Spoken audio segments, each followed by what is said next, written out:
Sentire Media. Welcome to the Stop Italian Sounding podcast, uncovering authentic Italian food. I'm your host, Robert Campana, and join me as we delve into the rich heritage of genuine Italian food, exploring its legends, history, and traditions. Through important tips and insightful interviews with industry professionals, you'll gain a deeper understanding of authentic Italian food. Welcome back, everyone, to the Stop Italian Sounding Show, uncovering authentic Italian food. So, today we have another guest. It's going to be a very interesting talk because we have Gaetano Mina di Sospiro, detto Tano. He's a co-founder of Bono Events International and is very passionate about food. He has a deep love for the Italian cuisine, so we share that right off the bat. And of course, its regional specialties. He was raised between Italy and the United States. He is bilingual and has a love for both cultures as well, as do I. So I know we're going to have a lot to talk about. And this basically, just like many people who are, in love with Italian food and Italian culture, fuels his approach to food, where he emphasizes experiencing local gastronomy as the locals do. He visits producers like cheesemakers or even beekeepers and shares his knowledge with clients, guiding them on culinary journeys across Italy. He's a graduate of Georgetown University and Fordham Law. Tano is also an assaggiatore ufficiale ONAF, or Cheese Maestro, which I cannot wait to talk about. Sounds like a job I would like to have. And is well-versed in wine and the culinary arts. His tours are personal experiences, basically, that feel like you're visiting an old friend in the Italian countryside, where he introduces clients to the rooted traditions of Italian food and slow food. Which is something I've spoken about many times on this show. He's based in Orvieto, where he specializes in tours across multiple Italian regions, focusing on the stories behind Italy's dishes and the people who make them. So, Gaetano, or maybe I should say Tano, thank you very much for being here. I appreciate your time. I'm looking forward to this conversation. Well, thanks, Robert. I'm so glad to be here. That's a wonderful introduction. And I'm really happy to be here chatting about everything gastronomy in Italy with you as well. Awesome. Looking forward to it. So, could you just take a minute or two and kind of explain how you got to the point that you're at right now, and then we'll dive into the world of cheese. Sure. So, my wife and I, we both own a luxury travel company here in the States and also in Italy called Bono Events International. And a couple of years ago, we were seeing that there was high demand for gastronomic tours, food tours, of course, because, in Italy, when you're traveling here, you have to do some sort of food experience. It's what Italy's known for. So she was like, "Come on, you could do this. With all our friends, whenever they come, you take them around, you make them see things." And I was pretty hesitant at first because I'm like, "Well, I'm not a tour guide. I'm not this. I'm not that." But she threw me out there to the wolves, as you can say, and it's gone really well. And to me, it's such a wonderful, rewarding thing to be able to take people, on their vacation, and especially if they have an interest in these things, to really show them real, authentic experiences, go behind the scenes, meet artisanal producers. A lot of these experiences, the people that work there only speak Italian. So if not for my presence there, translating, everything simultaneously, they wouldn't be able to even have these experiences. So from then on, these experiences, we've really moved forward with Bonavents International with these experiences. And this year now I'm launching my own brand, Cheese Maestro, because there's been just a critical mass of interest. And I'm really looking forward to the future and being able to showcase all these wonderful niche artisanal Italian products. Awesome. No, that sounds fun, and I think you hit the nail on the head when you talk about telling stories behind different products, because I mean every product in Italy, it's so different, and there's so much tradition and history behind everything. So you said you're launching your own brand, Cheese Maestro. Could you tell me a little bit about that? Yes, well, this is something we've thought about in the past couple of years, and now we're launching it. We have an Instagram page where I kind of showcase all the different Italian cheeses. I go through a pretty in-depth but also fun, I hope, tasting of the cheeses, talking about, of course, the origins, the history, the differences in production, what you should eat this with, how it can be paired, to kind of give people easy access to these very established DOP products, but also sometimes random small local niche products that maybe don't have the recognition internationally of DOP status, but also give importance to even the small producers, the local producers who make these products that can equally have a history just as long. Many of these, they call them in Italy PAT, Prodotto Agroalimentare Tipico. They don't have maybe sufficient number of financial backing or producers that make it, but they also sometimes can have thousand-year-old stories themselves. Exactly. Those stories should definitely be told, and at times, sometimes in certain cases, even more interesting. So let's take a step back for a second. Could you explain what a cheese sommelier does? Because when we hear the word sommelier, we think automatically of wine. So what is a cheese sommelier, and how does it differ from a cheesemonger, if you will? Well, so the main difference is that cheese sommeliers don't have to necessarily work in cheese. A cheesemonger is a person who essentially sells you cheese.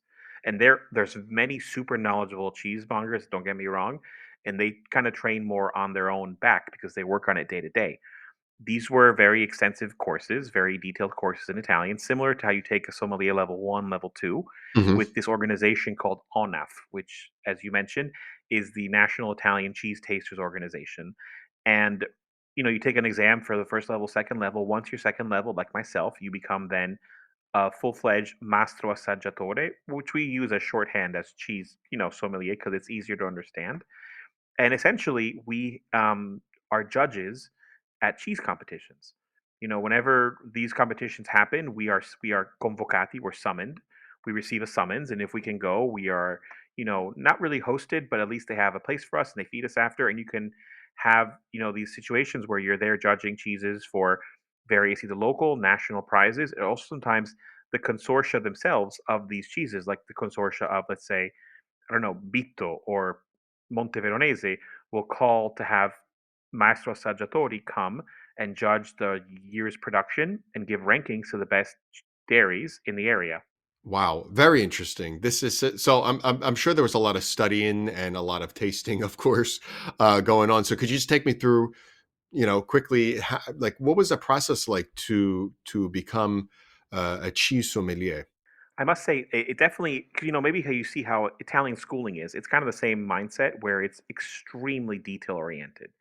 You have to go from learning about microbiology, chemistry, the way that the rennet works, how coagulation works, how aging works, what the chemical processes are that go on behind the scenes, and of course, what then practical results they have in the end product. So it's a lot of learning about things that you're supposed to taste, what not to taste, what things are supposed to be in a cheese, and also you learn that every cheese is supposed to have, especially if it's a DOP cheese, it has specific flavor profiles and production processes that should create a certain outcome. So when you judge cheeses like that, you know to not compare it to your preference in a cheese, but if it's meeting the standards or the expected taste outcomes of those cheeses. And of course, the tests are blind tests where you have to taste the cheese blindly and then describe it correctly because it's very much not just about the way it tastes, but also about how the cheese looks, Right. how the holes are in the cheese, how the consistency of the cheese is, because this all goes into the final judgment of making a good product. And oftentimes, as you go deeper in the class, you can recognize just from looking at a cross section of a cheese whether it was like done really well, if there's problems, if Hmm. there were serious problems like maybe infiltrations of air or mites that got into the side of the cheese, or maybe the cheesemaker was lazy and he didn't turn the cheese enough, so it kind of creates an oblong shape or it creates holes inside the cheese which make it so there's strange fermentations, which of course you can also often taste, but sometimes you can even know before you taste it that you're gonna have a weird taste in your mouth from looking at it once you get kind of further along this process. And it's fascinating because many people that are at the top levels of the organization, they're like PhDs in agronomy and they've been working in the industry for many, many years. Myself, I would consider myself as just a very passionate person, but by taking this very technical course and passing both levels, I feel like I can really freely discuss and judge cheese at a pretty high level. And of course, as you work through it, then in the organization now, I have to volunteer to teach lessons for the first level classes. That way, you keep contact within the organization and keep kind of a community. Very interesting. Oh, so I mean, the world of cheese is just, I feel like, never ending, and especially Italian cheese, but not only Italian cheese, even European cheese in general, French cheese even, just so much to taste and so much to learn about it. And then when you come to the United States and you see things in a green can, you're like, that says cheese, but it's not. Which kind of goes into my work, teaching about the differences between real versus Italian sounding. But but so back to real cheese. how do you approach pairing cheese with wine, for example? Because it's always a good combination, but it's not the only combination. And are there any unexpected pairings that work surprisingly well that our listeners can? I would say that the first misconception really is that people love to think, oh, this is an important cheese, like a nice aged parm or a nice alpine, mountain cheese. Let me pair it with a strong red wine, like a nice, important red. I would say that's probably the worst thing you can do because these cheeses, they develop really complex umami notes, or even Right. sometimes the mountainous cheeses can have some bitterness from the fact that these animals are eating pasture grass and flowers. And that goes into even like a gorgonzola, a blue cheese, never with a red wine, because it goes into really strong contrast with the tannins from the wine. And in the mouth, it's not pleasant. You really want to complement. So you just mentioned umami. I just want to ask you, what exactly does that mean for our listeners? Because I feel like we use that word a lot, but it's difficult, at least in my from my point of view, to actually explain what that is. Okay, so the way it's explained to us during the cheese sommelier process is that umami is what they call the fifth sense, and it is what we would call something which is very just savory and enjoyable. Fundamentally, it's the glutamate molecule, which is a molecule you find in lots of foods, and things that are umami usually really taste good to our mouth. So tomato has lots of umami, mushrooms have umami, truffle has umami, anchovies have umami because they have this naturally occurring molecule in them. So it's very palatable, and it makes you want to eat more of it. Okay. And oftentimes, umami complements salt. So when a product becomes saltier, like a Parmigiano Reggiano, a young Parmigiano Reggiano has very little to no umami. But as it ages and the moisture kind of goes away and the cheese gets, the weight reduces, the salt by volume concentrates, and that kind of enhances the umami flavor. So that's why you get so much more of that really delicious kind of enveloping flavor in your mouth when you eat things that are high in umami. But again, that then contrasts with these strong, powerful red wines. So I always say with cheese, white wine is your friend Okay. because it also has the purpose of, especially if the cheese is fattier or creamier, it kind of helps cut through some of that fattiness with some of the acidity, even Okay. maybe a bubble, a prosecco or a franciacorta or even a champagne Right. is really nice. The world of beers is a wonderful avenue with I was going to cheeses. say, yeah, beers, wine, and I'm sorry, wine, beer and cheese. So the combination, I mean, it's a world that people don't expect. It could be a good combination, but indeed it is.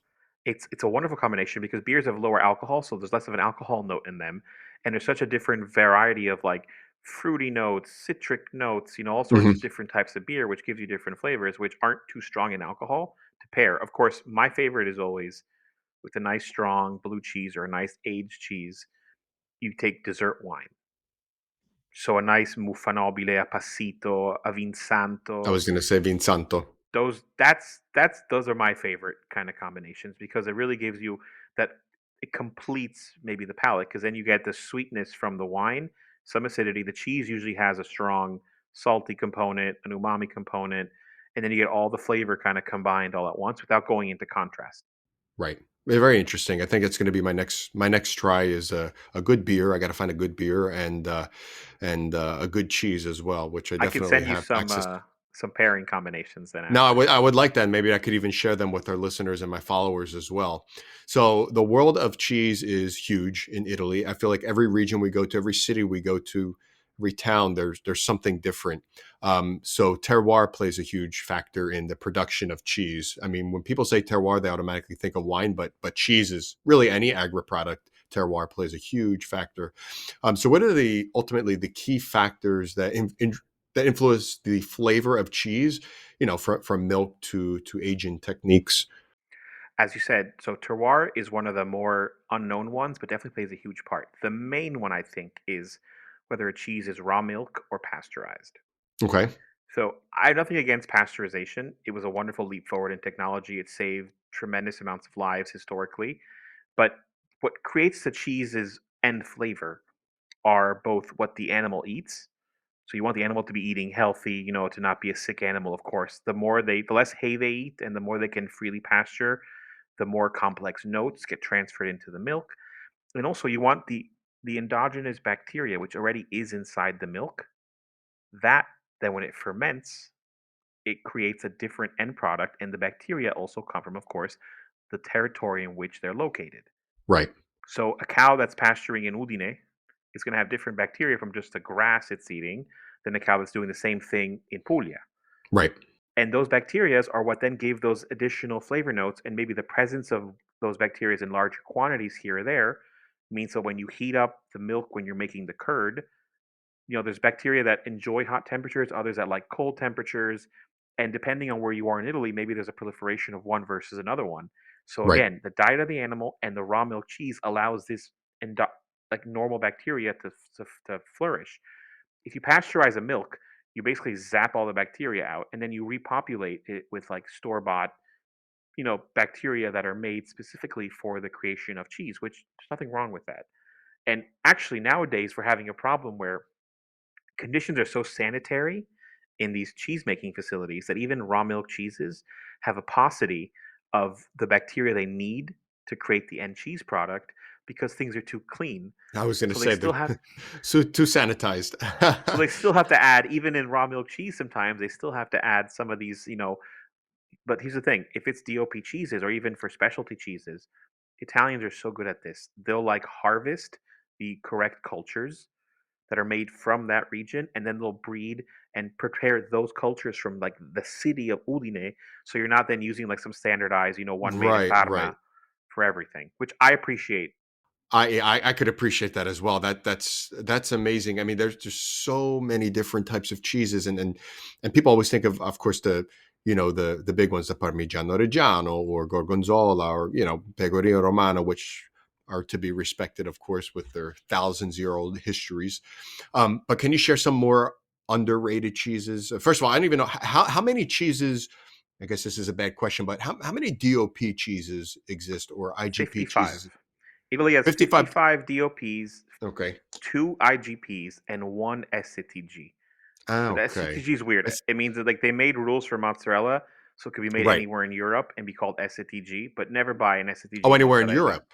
Yeah, Anywhere in Europe never because the buy big an SCTG mozzarella. Always buy a DOP right. mozzarella di bufala Right. Italian, Oh, so only you because said how many DOPs? How many DOP cheeses? 55, 55. For 55 some reason DOP I thought it was cheeses. more, but Well, 55 is right the most thing is, probably. it's tough to get the whole process going because you need to have a local consortia that agrees to finance it privately. You need European funds, approval from the Italian Ministry of Agriculture and the European Agriculture. But Italy, as far as normal cheese products, including all the PATs, the PATs, you're approaching between 540 and 700 cheeses. Wow. So Wow.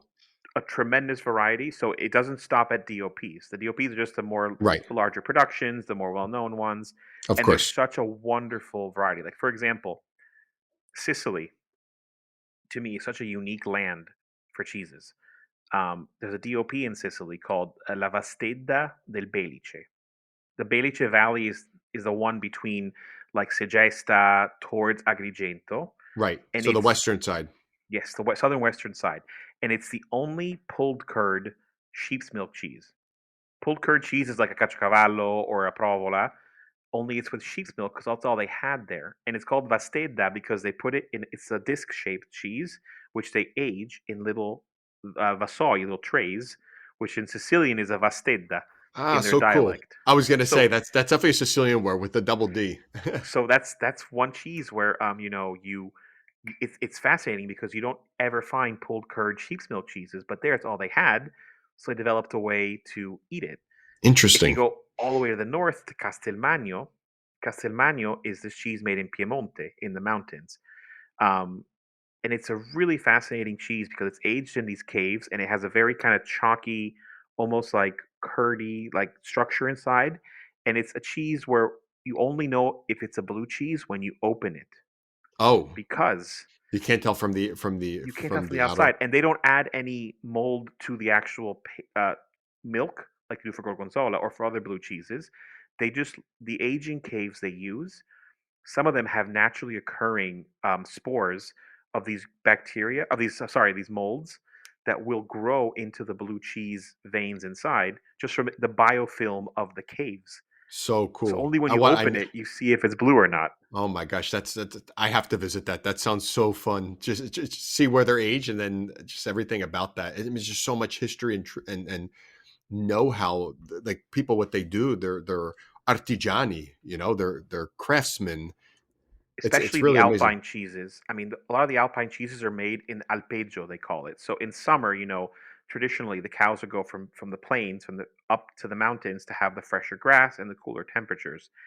And many of these Italian Alpine cheeses are still made in these huts up at 1,700 meters, 2,000 meters, with bronze and wood utensils and with real fire, kind of heating up the milk, and you get that extra layer of smokiness and production. Of course, it reduces the, you know, it can create bad products sometimes because you don't have all the technological controls and the standardized conditions that you have in more modern dairies.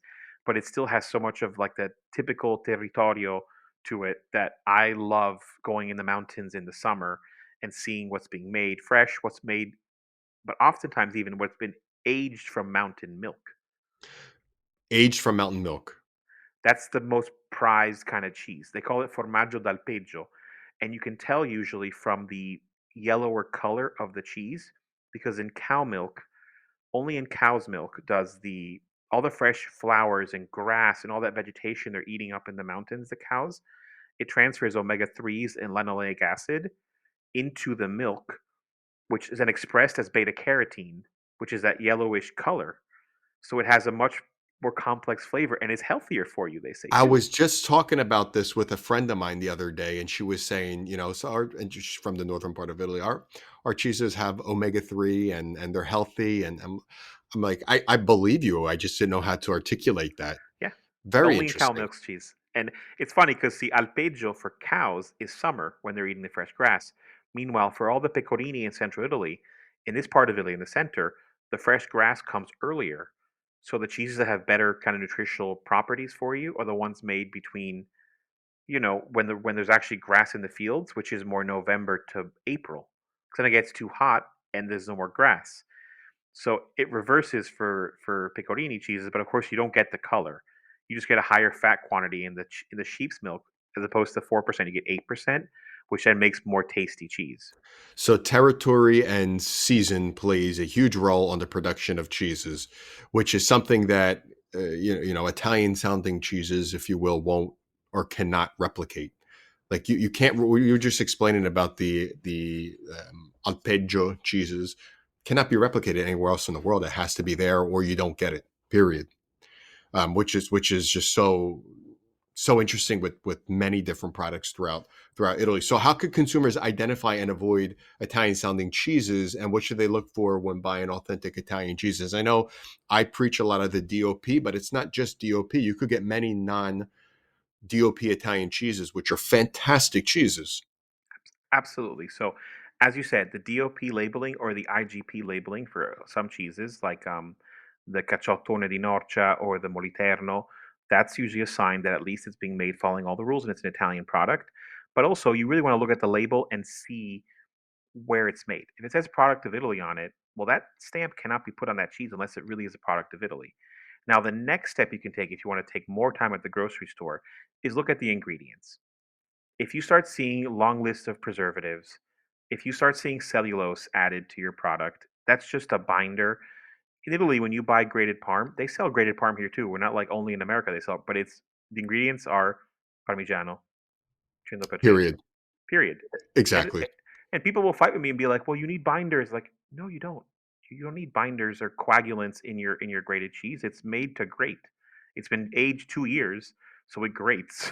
So how is it possible or even legal that they put the word cheese on certain products here in the United States when in fact it's not cheese? Like how do you define the word cheese? Okay, so that's the thing. In Italy, a cheese has to be a product which has as ingredients milk, rennet, salt.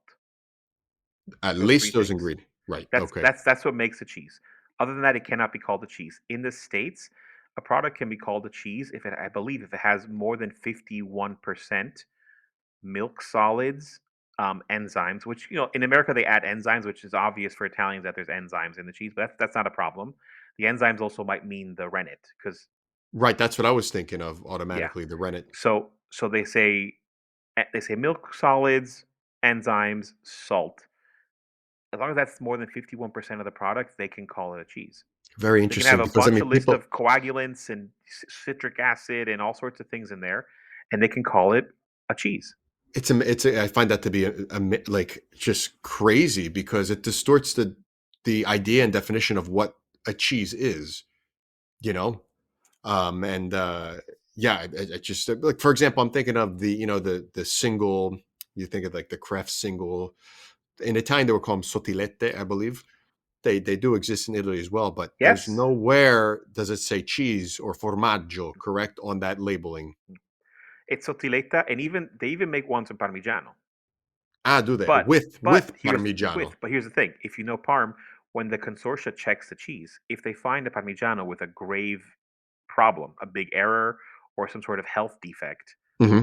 they take the labeling off Parmigiano, they scrape it off, and usually the cheesemaker, what does he do? He'll cut off, maybe if he can, the problematic part, the part that has a problem. Maybe it has a hole, maybe it has too much E. coli, maybe there's some sort of problem happening with it. The rest of it, they'll melt, repasteurize, add a bunch of coagulants, enzymes that can make it all stretchy, and make you a Parmigiano sottiletta.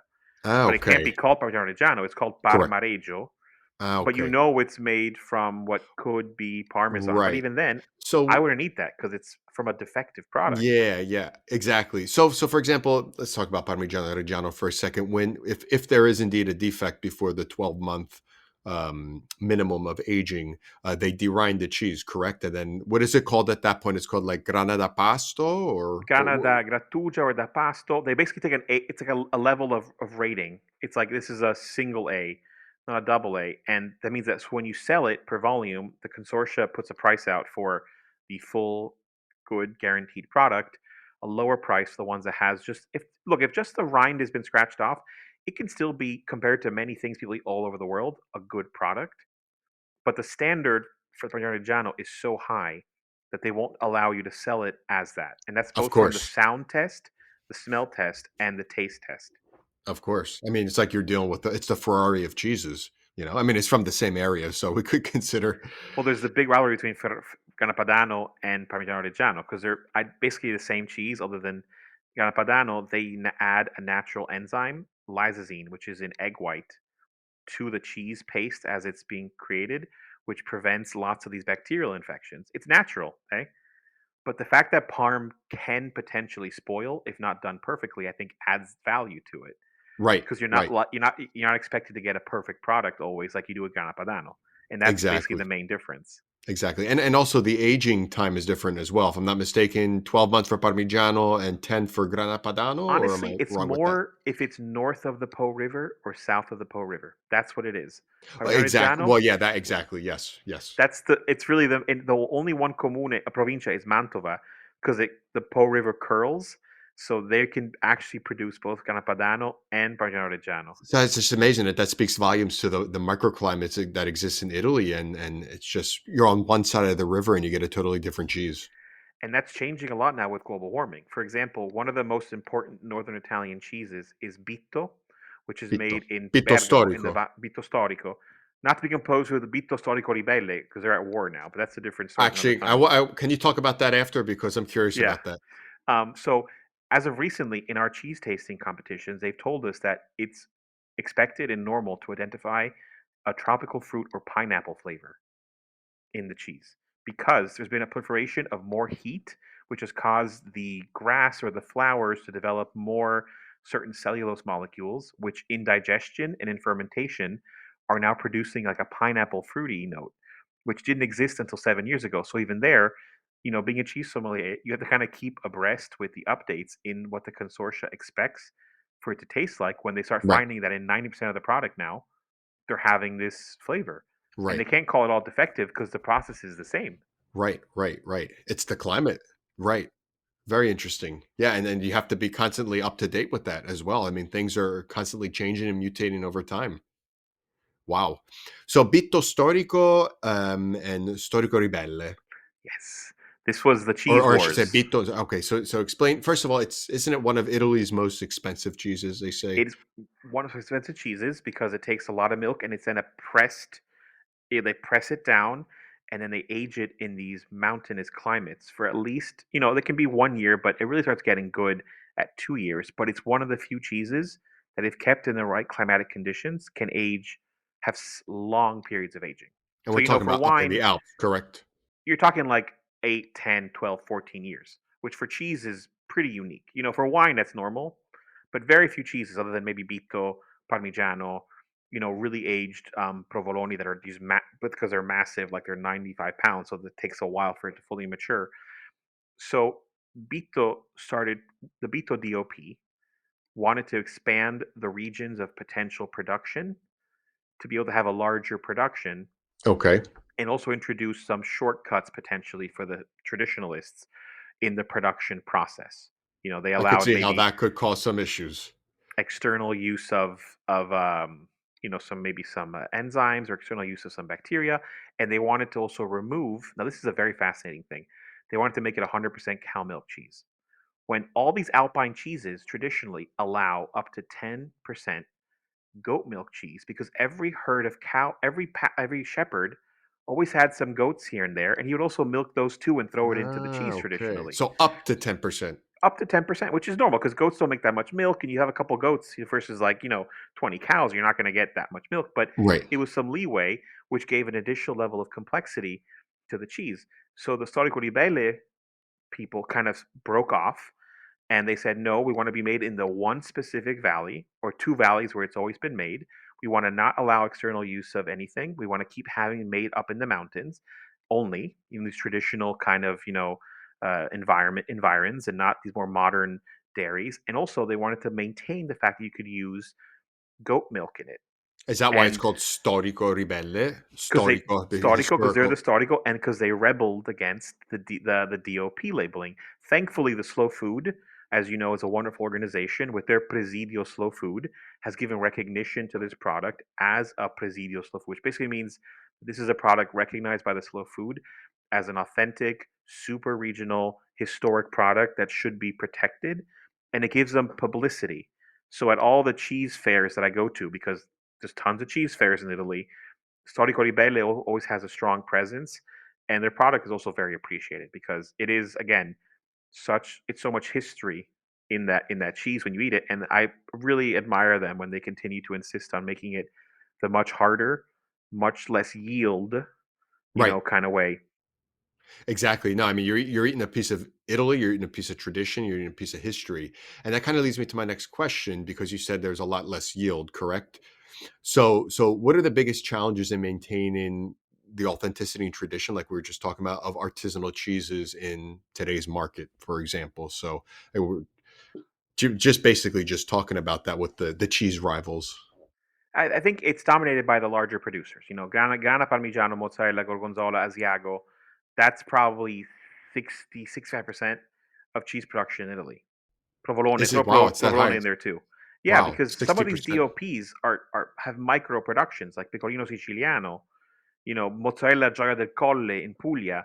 These are very tiny, tiny productions. Thankfully, Italians are very regional, so they appreciate their local product. Like, for example, many cheeses that are these smaller DOPs are consumed like 70 or 80% in their own region. Like, Fontina is mostly eaten in Piemonte and Valdosta. Montasio is almost entirely eaten in Friuli Venezia Giulia. And there's so And many cheeses that some Italians don't even know the existence of these cheeses that we're talking about. that's the one thing, which I envy France, is their cheese culture. And that in France, the French know all their cheeses from all over the country. And they have a much better distribution network with their centralized kind of system, where there's cheese stores all over the country, and you can find cheeses from the entire country wherever you are. Here in Umbria, where I am, I have my wonderful specialty store where I bring people to eat in the cheese caves and do wonderful experiences. And he has stuff from all over Italy. But if not, you go to your local deli or your local gastronomia, and he's got a couple Umbrian cheeses, maybe a pecorino di Pienza, maybe a pecorino romano, and a parm. They're very regional. And it's like, that's a shame because Italy has such a wonderful variety of cheese because of the, as you said, the terroir and the climate conditions and the geography. You go from the Alps in the north to the heat of Sicily in the south, and there's like a variety of cheeses Oh my all gosh. throughout the country. Yeah, it's incredible. It's incredible. And I mean, you could go throughout your entire lifetime and not try even half of the available cheeses, Italian cheeses that exist.